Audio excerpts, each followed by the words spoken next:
Hey, it's Pete and welcome back to Question Christ, and tonight we're going to get back into the supposed Bible contradiction series that I started at the end of last year. I have made a few videos since the beginning of the year, kind of off the cuff, responses to other people's videos. But I want to officially welcome all the new subscribers, all the old subscribers, and just hope you all had a great New Year's, a great Christmas, and hope your holidays were restful and peaceful. So we're going to get right back into it. The video that I'm talking about, we're talking about supposed Bible contradictions. You'll find the link to the video that I'm kind of dismantling piece by piece in the description box in whatever side. Basically, someone who is thinking about investigating Christianity sent me this video. They did not make this video, but they said these were classic examples of why they have a hard time trusting the Bible. So we're kind of going through each one of them with a video each. So let's get right back into it. In the video maker makes the following claim. In Matthew, Mark, and Luke, Judas makes his deal with the chief priests before the Last Supper. In John, Judas makes his deal after the Last Supper. Now it is true that in Matthew, Mark, and Luke, there is a description that Judas met with the chief priests before the Last Supper.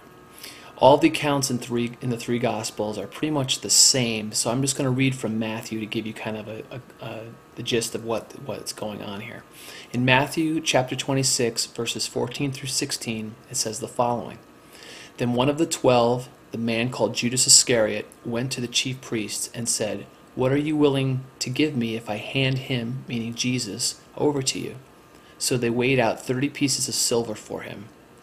And from that time he started looking for a good opportunity to betray him.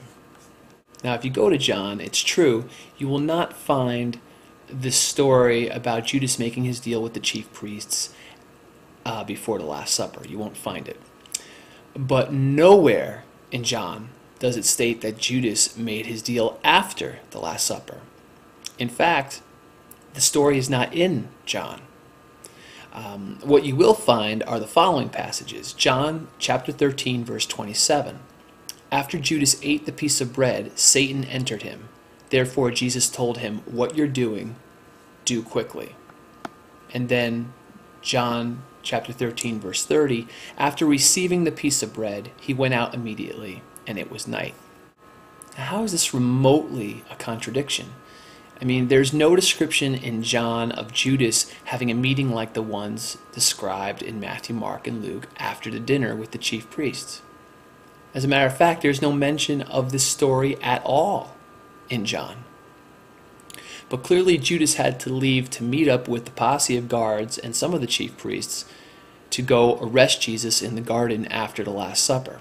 Some people would say, well, that meeting could have happened after the Last Supper, just before they go to get Jesus. But that is not supported by what the rest of the Gospels say. As we go back to Matthew 26, it says, and from that time he started looking for a good opportunity to betray him. Well, I mean, it was imminent when that was going to go down if he was meeting with them after the dinner. So the whole idea that he's meeting after the dinner, leaving the dinner, making the deal right there and going is not supported by what the rest of the Gospels say. Matthew, Mark, Luke, and John talk about Judas showing up with the guards to arrest Jesus.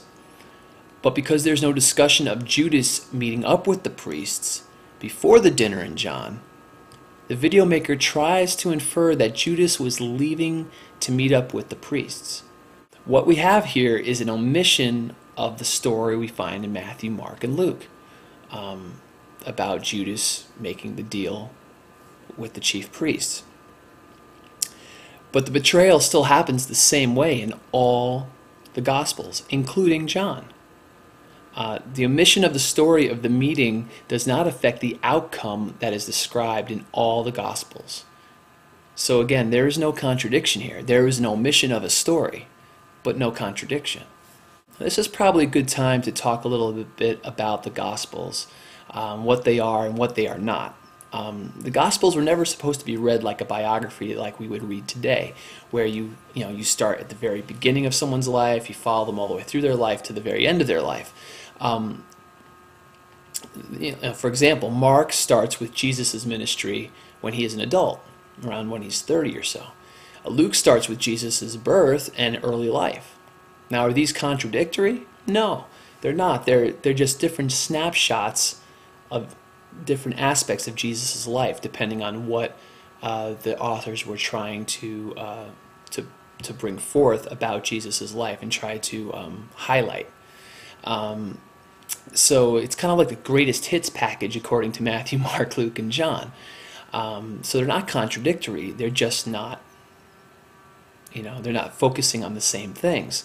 So when a skeptic is trying to poke holes in the Gospels, often they will try, as we have seen from some of the other supposed contradictions in this series, to make the argument that if event A happens before event B in one Gospel, and that event B happens before event A in another, that there's some supposed contradiction. What they fail to realize is that these stories are just snapshots to give us an idea of who Jesus was, and often they are not in chronological order.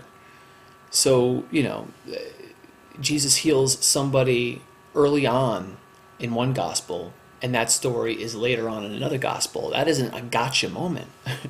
That's just, they're highlighting different areas. And we'll see that later when we're talking about another chronological question. Maybe I'll do that one next, about John being arrested and when Jesus started his ministry and stuff like that. But these are not contradictions. This is just chronological nonsense, really.